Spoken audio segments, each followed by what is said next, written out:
திருமயம் கோட்டையில் இன்னொரு பாட்டுங்க. இது வந்து இந்த பாறையவே குடஞ்சி ஒரு கோவில் மாதிரி பண்ணியிருக்காங்க. இன்னும் மேலே போய் பார்க்கலாம். முத்திரையர் மன்னர்கள் வந்து தான் கட்டியிருக்காங்க இந்த கோயிலை. பாருங்க, பாறைக்கு உள்ள போய் குடஞ்சி உள்ளக்க சிவனை வந்து பிரதிஷ்டை பண்ணியிருக்காங்க. சிவனையுமே அப்படியே அந்த பாறையிலே தான் குடஞ்சிருக்காங்க. தனியாக பிரதிஷ்டைலாம் கிடையாதுங்க.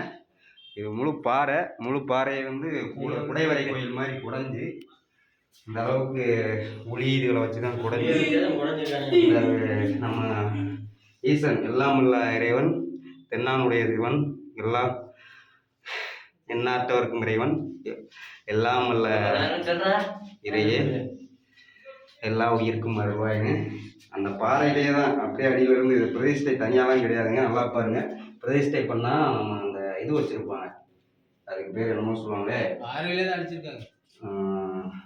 பிரதிஷ்டை பண்ணுற இடத்துல வந்து கீழே அந்த பாறையோடு சேர்த்து ஒரு மெழுகு பூச்சி மாதிரி ஒன்று வைப்பாங்க. அதுக்கு பேர் ஞாபகம் இல்லை எனக்கு. ஆனால் இது வந்து அப்படி இல்லைங்க. அது அப்படியே பாறையிலேருந்து செதுக்கி இருக்கிறாங்க. செதுக்கி தான் அந்த பிரம்மாண்டமான